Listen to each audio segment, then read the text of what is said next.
Wah, Bang lu udah baca berita belum? Berita apaan? Masa katanya ada warga ketangkap mesum di semak-semak. Mana? Itu lokasinya di Tol Sidoarjo. Coba dibaca. Pasangan yang tengah mesum di semak-semak terciduk warga. Video warga menangkap basah aksi tidak senonoh itu viral di media sosial. Oh, gue sih nggak kaget ya. Kok nggak Soal kaget, kayak Bang? gitu.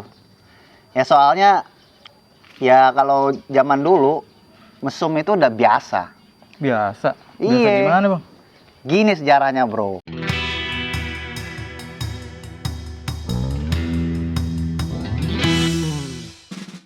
Gimana Kalau tuh? misalnya lu baca soal tulisan-tulisan sejarah Hmm. yang ada pada zaman kolonial ataupun beberapa tokoh-tokoh penyair dunia, Hmm. itu mereka sering banget melakukan mesum. Dan biasanya mesum itu kalau di kalangan elit itu udah biasa.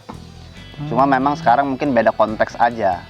Karena itu kan di era sekarang gitu kan. Nah, kalau di zaman dulu mesum itu bahkan bisa mengakibatkan pemberontakan. Wah, Percaya nggak lu? Gimana tuh, Bang? Pemberontakan, misalnya dulu kan di Delhi itu kan sering ada perkebunan-perkebunan ya. Hmm. Dan biasanya petani-petani di perkebunan itu memiliki istri. Nah, Terus? biasa pegawai-pegawai Belanda itu suka jahil gitu loh. Suka jahil, Iya. kemudian dia rebut istri-istri petani-petani perkebunan itu. Nah, karena istri itu direbut dan kemudian dijadikan nyai sebagai wanita simpanan di situ, itu yang mengakibatkan marah para buruh di situ. Dan itu mengakibatkan pemberontakan pada tahun 1923 sampai 1925. Lu bayangin aja, hanya karena mesum bisa terjadi pemberontakan. Terus, Bang? Ya, itu salah satunya ya. Nah, kalau misal lu bicara lagi soal permesuman, itu juga udah banyak terjadi di kalangan di Belandanya, kemudian juga di kalangan elitnya. Elit dalam artian elit pribuminya. Oke. Misalnya kalau lu tahu nggak sih Tirto Adi Suryo? Siapa tuh? Itu wartawan, Bos. Jadi kalau misalnya lo baca lagi, dia itu adalah tokoh perjuangan pers nasional. Nah, si Tirto itu biasa ngebikin karya roman yang biasanya diterbitkan di Medan Priai. Nah, kurang lebih sekitar di awal abad 20 dia tuh banyak menerbitkan karya roman seperti misalnya Nyai Ratna atau misalnya Merebut Bini Orang. Judul karyanya itu gitu kan. Gitu kan. Atau misalnya Busono gitu kan. Dan masing-masing dari karya roman itu banyak mengisahkan tentang dunia permesuman. Misalnya kalau lo baca karya roman Busono, ya meskipun nggak selesai ya dia tulis. Jadi ini mengisahkan tentang bagaimana mahasiswa-mahasiswa Stovia itu mahasiswa kedokteran. Oke. Ya kan? Itu biasa dia bermain mesum dengan nyai-nyai yang ada pada zaman kolonial saat itu. Ya biasa lo tahu mahasiswa kan, maksud banyak duitnya mahasiswa ya tetap aja nggak ada duit. Nah dengan dia bermain mata dengan si nyai, ya otomatis ya dia dapat nyainya dan juga harta dan romantisme dari nyai itu. Itulah yang akibatnya mengakibatkan fenomena-fenomena yang emang sering terjadi Biasa di dalam kalangan mahasiswa Stovia. Itu salah satunya. Terus? Ada lagi, lu mau yang mana? Yang Nyai Ratna gue juga tahu sedikit-sedikit. Gimana tuh reviewnya? Jadi kisah Nyai Ratna itu sebenarnya sama dengan kisah-kisah yang ada di Stovia. Jadi si Ratna ini dia menjalin kekasih dengan Stovia, mahasiswa Stovia, karena menjalin kekasih.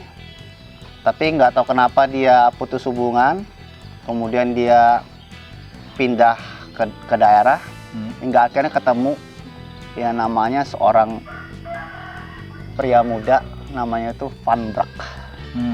Van Brak ini dia suka juga sama si Ratna ya, nggak tahu lah, mungkin karena udah biasa jadi nyai atau gimana gitu kan. Akhirnya menjadi istri. Tapi pada akhirnya yang tak disangka-sangka Van Brak malah dibunuh sama si Nyai Ratna. Waduh, kok gitu? Ya biasa bro, harta tahta dan wanita. Jadi si Nyai ini pengen dapetin hartanya si Van Brak. Ya udah, karena itu Van Brak dibunuh. Dan memang seringkali permesuman itu digunakan oleh nyai-nyai agar si nyai itu bisa mendapatkan kepentingan tertentu. Contohnya? Misalnya gini, kalau kita kembali lagi ke topik awal yang soal pemberontakan itu. Jadi kan nyai-nyai banyak dipakai sama pegawai Belanda. Nah, tapi ketika nyai itu dipakai, bukan berarti dia nggak bisa melakukan perlawanan, Bung. Bagaimana melakukan perlawanannya? Lo pengen tahu? Gimana tuh? Jadi perlawanan itu diperlihatkan dari manipulasi yang diberikan oleh nyai. Ibarat kayak suami istri lah ya. Kalau nyai itu kan bukan istri ya. Jadi nyai itu seperti wanita simpanan. Selir gitu lah ya. Ya, sejenis itu. Dia jadi dipakai dia digunakan sebagai ya pekerja rumah tangga, tapi juga bisa menjadi teman tidur si tuannya. Nah, ketika di depan tuannya, nyai itu bisa ya seperti istri, menurut, lemah lembut segala macamnya kan. Tapi ternyata di balik itu nyai juga bisa ganas.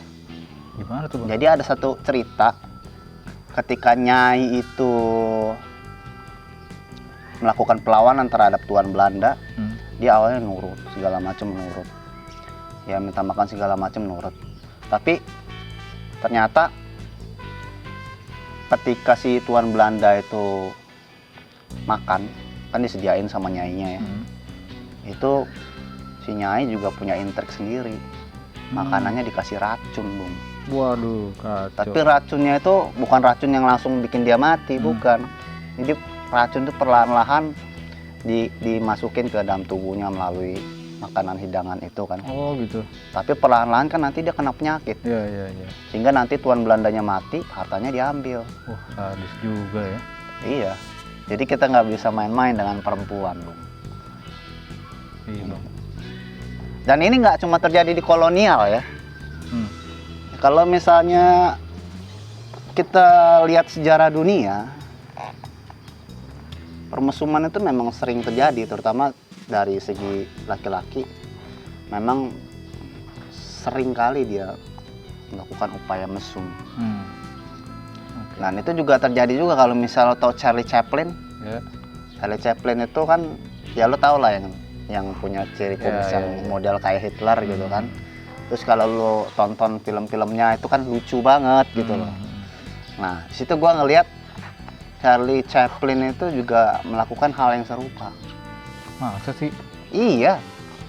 Dia mengklaim kalau dirinya pernah meniduri lebih dari 2.000 orang. Beneran, Bang? Serius. Beneran, Bang? Serius. Lu bayangin aja coba. Itu klaim pertama dia. Dan kemudian yang menjadi menarik juga, dia juga sama, suka daun muda. Jadi pada saat pernikahan pertama, dia itu kurang, kalau nggak salah itu, dia nikah dengan seorang istri yang berumur 15 tahun gitu. Di bawah umur gitu. Dan kemudian kan dia 2 tahun setelahnya bercerai ya. Nah, terus dia nikah lagi tuh. Pas nikah lagi sama yang muda lagi. Dan kabarnya tuh pernikahan yang kedua, dia hamil duluan sebelum nikah. Waduh. Ya, seperti yang terjadi sekarang gitu. Jadi menurut gua, segalanya itu nggak baru. Sejarah selalu berulang, Bung. Sejarah selalu berulang.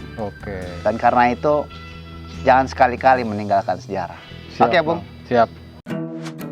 Produced by Total Politik